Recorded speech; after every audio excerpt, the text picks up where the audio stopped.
closure plan for part of the Tennessee Riverwalk tonight. Thanks for joining us. I'm Kim Chapman-Whitfield. And I'm Josh Rowe. This time, Hamilton County says they are closing down a section of the path for much-needed repairs. Earlier this year, the city of Chattanooga closed down a section of the Riverwalk so crews could perform upgrades. That section runs right by the future home of the Chattanooga Lookouts, Erlanger Park.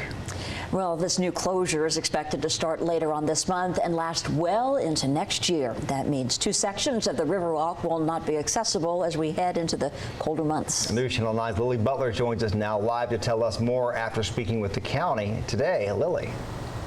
Yeah, Josh and Kim, starting October 20th, these trail close signs will prevent you from using this section of the Riverwalk for 6 months.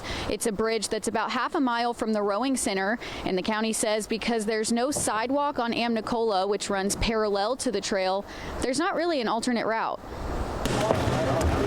And we kind of say choose your own adventure as far as where you feel safe and how to get to different points of the park. Matt Foles, Hamilton County's director of parks, says an engineer they hired said this bridge was due for an upgrade. So this project is $1.2 million, and that's coming from the city and the county. We're actually using bond funds to take care of it. Breyer says he walks this bridge about once a week. If it's for safety and everybody's well-being, then might as well do it. But starting October 20th, Maybe go over to Coolidge or something like that. Joel and Beth Martin say they just noticed a different section of the Riverwalk by Erlanger Park is already closed off. Last week closed off, the Walnut Street Bridge is closed off, and now this is going to be closed off, and it sounds like they're all happening at the same time. There's already a closure, then doing it at the same time kind of made sense to us so that people could kind of figure out that we didn't want to have to close large sections over multiple years. The Martins say they're just glad it's being maintained. It is an inconvenience, but I mean, at some point it does have to happen. And Foles says there's more than one reason for the timing. It's over an elevated kind of wetland area,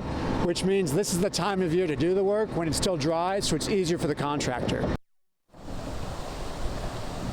Foles says trying to replace the bridge one board at a time wasn't working, and so this bridge will have to be taken down to its supports, removing the side rails and replacing it with all new boards. Reporting live on the Riverwalk, Lily Butler, News Channel 9. Lily, thank you. The county says this latest Riverwalk closure is expected to end in April of next year. The closure near Erlanger Park is also expected to end around that same time.